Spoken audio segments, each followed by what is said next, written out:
teknologi itu akan membantu perusahaan itu sendiri atau teknologi itu akan merugikan perusahaan itu sendiri. Jadi seperti itu. Jadi teknologi itu tidak sepenuhnya akan membantu kemajuan perusahaan kita gitu ya. Jadi seperti perusahaan saya, perusahaan tempat saya kerja, teknologi itu ya ada teknologi yang memang membantu, ada teknologi yang memang tidak perlu gitu kan. Jadi tidak semua teknologi yang digunakan di perusahaan lain digunakan di perusahaan kita gitu kan, atau perusahaan saya. Jadi seperti itu Pak Herman. Siap. Terima kasih penjelasannya Pak. Jadi Pak Ali. Ya, baik. Terima kasih Pak Herman untuk pertanyaannya ya, dan terima kasih juga Pak Jadi untuk responsnya. Jadi yang pertama tadi Pak Herman menanggapi tentang klasifikasi sebuah tim dari jenjang pendidikannya ya, bahwa Mas Herman itu bilang enggak, mungkin kurang setuju. Nah, saya pribadi kurang setuju juga emang. Cuman mungkin yang ingin Pak Hoirul sampaikan itu mungkin itu lebih ke biasanya ya, mungkin enggak semuanya, tapi biasanya itu dari jenjang pendidikan seperti itu, karakteristiknya seperti ini. Jadi mungkin enggak terpatok oleh pendidikan seperti itu. Yang kedua ya, itu saya mau menanggapi barusan Pak Ali. Ya. Minta waktu sebentar. Iya. Herman enaknya sambil ngopi ke.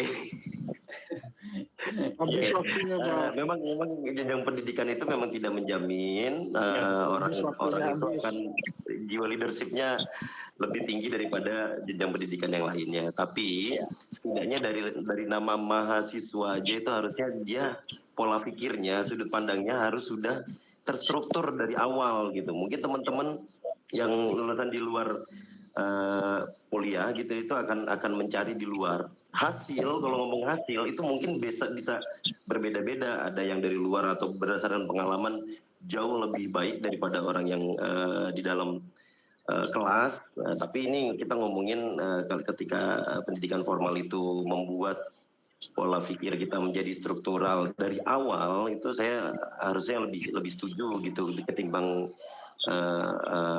pengalaman seperti itu. Ya pengalaman nanti kita bisa cari semua, kita bisa cari pengalaman. Tapi kalau yang tuntutan untuk seorang mahasiswa itu harus berpikir struktural, sudut pandang yang multi sudut pandang gitu ya, itu juga harus didapat dari bangku kuliah. Resiko ketika kuliah ya harus lebih pinter gitu ya, harusnya gitu, seperti itu sih Pak. Jadi saya tengahin ya. Boleh ditanggapi dulu mungkin Pak sedikit saja. Pak Ali, apakah bisa ditanggapi sedikit? Boleh Pak, mungkin ya, boleh. Mohon maaf. Jadi kalau ya karena saya sendiri mahasiswa gitu ya, jadi kalau kita bicara bahwa mahasiswa itu harusnya ya betul memang seperti itu Pak. Tetapi kalau hanya mahasiswa yang datang belajar kuliah tapi dia tidak berinteraksi atau tidak kan di mahasiswa di kampus itu kita disediakan beberapa macam kegiatan yang bisa menambahkan knowledge kemudian, karena nggak bisa kalau menurut saya nggak bisa dengan sendirinya mahasiswa itu paham terkait dengan hal itu kalau dia hanya misalnya datang kemudian belajar di kelas, habis itu dia pulang, dia nggak akan bisa, mungkin dia tahu tapi dia nggak akan bisa menerapkan atau implementasikan terkait dengan tadi struktural atau apapun gitu ya. Itu aja sih. Jadi harusnya kalau cuman datang belajar kemudian pulang dia nggak akan dapet. Tapi kalau dia datang ke sana aktif dalam kegiatan-kegiatan, nah itu yang bisa membentuk mahasiswa tersebut untuk bisa lebih paham. Terima kasih Pak Ali. Setuju Pak. Jangan jadi mahasiswa kupu-kupu ya Pak. Kuliah pulang. Nah, kira-kira begitu Pak. Ya, baik. Terima kasih Mas Herman, Mas Hoirul. Mungkin dari Pak Jadi tadi ingin menengahi, silakan Pak. Ya, mungkin saya tengahin ya, terkait dengan sudut pandangnya mungkin ada sedikit perbedaan ya. Jadi sudut pandang yang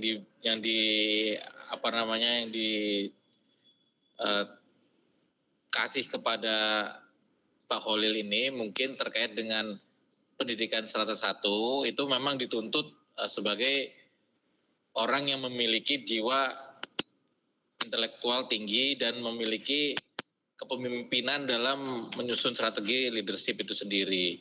Nah, tidak tidak mengurangi juga terkait dengan pendidikan di bawah strata 1. Artinya mungkin sampelnya di sini Pak Holil menggunakan strata 1. Jadi di sini ada miss-nya di sini nih. Akhirnya timbullah pertanyaan terkait dengan kenapa sih emang strata 1 saja yang bisa menjadi leadership, kan seperti itu tadi yang disampaikan oleh Pak Herman. Nah, sebenarnya benar juga yang disampaikan oleh Pak Herman, cuman konteks yang berbeda ketika disampaikan di forum yang sama pasti akan berbeda sudut pandang. Nah, akhirnya kan timbullah suatu statement-statement yang seperti ini tadi ya. Jadi artinya semuanya itu benar, apa yang disampaikan Pak Holil benar, disampaikan Pak Herman benar, cuman mungkin dalam persepsinya atau dalam penyampaiannya kurang tepat ya, sehingga menimbulkan pertanyaan dan tanggapan gitu ya. Tapi sebenarnya bagus semua sih, tadi memberikan masukan, memberikan advice kepada kita semua, sehingga kita juga tahu terhadap pengalaman-pengalaman kerja daripada Pak Herman dan Pak Holil itu sendiri. Karena beliau-beliau ini mungkin seorang pemimpin juga gitu ya, mungkin lebih pengalaman daripada saya, jadi seperti itu Pak Ali. Terima kasih Pak Herman, Pak Holil.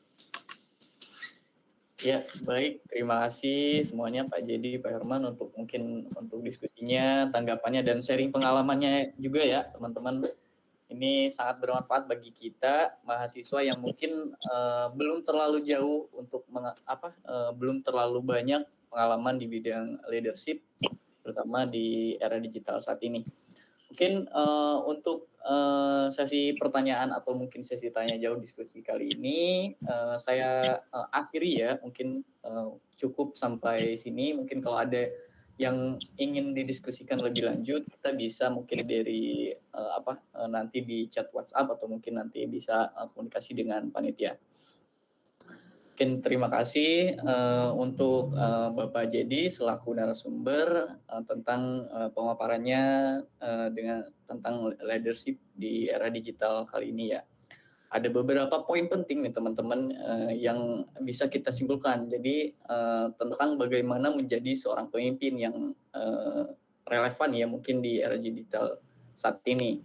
Yang pertama itu tadi beliau menyampaikan digital leadership ini bukan hanya tentang teknologi teman-teman, tapi soal mindset juga ya, mindset dan juga pemikiran yang visioner ke depan sebenarnya dengan alur teknologi berjalan. Selanjutnya ada keteladanan adalah kunci. Jadi teladan itu juga kunci dari pemimpin digital yang bisa bertransformasi ke depan. Jadi pemanfaatan yang penting juga terkait tools teknologi seperti AI, data analisis, dan yang lainnya itu juga faktor yang lumayan penting. Nah, melalui diskusi ini kita belajar bahwa menjadi digital leader itu bukan hanya tentang jabatan ya teman-teman. Jadi melainkan tentang bagaimana sih kita menghadirkan nilai, membimbing tim, dan menciptakan lingkungan kerja yang adaptif ya, dan kreatif, produktif, juga berpikiran visioner ke depan ya di tengah tantangan era digital saat ini teman-teman. Mungkin kesimpulan dari materi atau mungkin pemaparan sekarang itu seperti itu ya. Nah, kebetulan di sini ada Bapak Muhammad Effendi, mungkin ada yang ingin disampaikan Pak Muhammad Effendi selaku dosen pengampu mata kuliah leadership ya, sebelum kita menutup sesi webinar kali ini.